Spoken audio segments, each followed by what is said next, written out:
11-point agenda that he has laid out in the G20 summit. Yes, and out of which it's all in Hindi, and Mr. Gopal Bagle, the MEA a spokesperson, has actually put this out on the MEA handle. I'm just reading it out. Most importantly, if you can zoom in on the first point, it says आतंकवाद का समर्थन करने वाले देशों के विरुद्ध deterrent कार्रवाई अनिवार्य. That means you need to have a strong deterrent policy against all those nations which are terror havens or backing terror. Direct indication at Pakistan, but more importantly, the subsequent line in that first point, ऐसे देशों के अधिकारियों का G20 देशों में entry पर प्रतिबंध जरूरी. That means any official or person, diplomatic or otherwise, of these countries which are terror havens, their entry into G20 countries.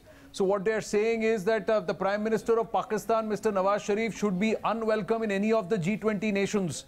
If so proved that they are a state sponsor of terrorism or they are a terror haven. Globally, they are admitted that countries like Pakistan are openly aiding, abetting terror on multiple, across the region.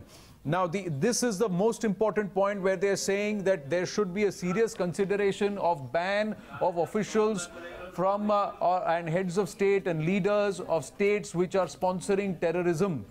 This is the strongest point. This is point number one. The second one, it says संदिग्ध आतंकवादियों की national list का G20 देशों के बीच exchange.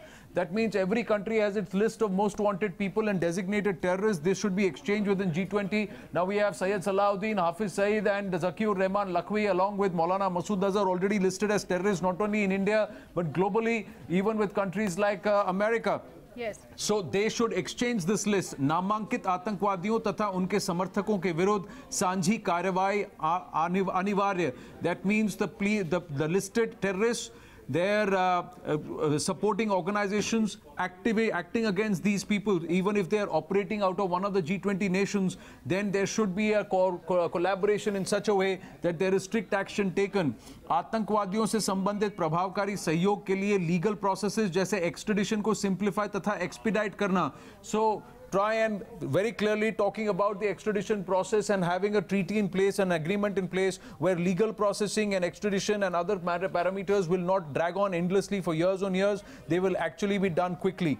And most importantly, this is the Prime Minister's pet project. He has spoken about it even in his first address at the UNGA and thereafter at all summits, that there needs to be serious work done on a comprehensive convention on international terrorism, Shigra adoption. That's what he's saying. This is something which he's been pitching right since the time he came to power in 2014. It's a pet project of his. He's made the case for it even when he was Chief Minister of Gujarat.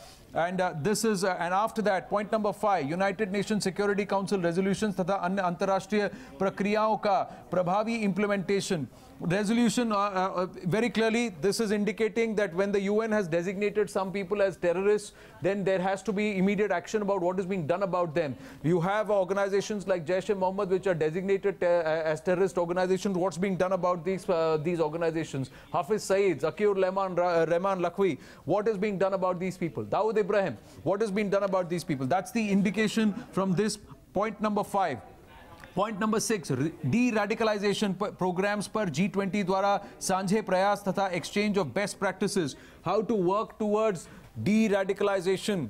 And is there a comprehensive program? It all ties in to this comprehensive convention on international terrorism, which he wants to be adopted at the earliest by the G20. But most significantly, points 1, 2, 3, 4 and 5, which talk about India's position vis-a-vis our pesky neighbor, Afrida. That is the indication at the G20 level. That's what the Prime Minister has very clearly focused on.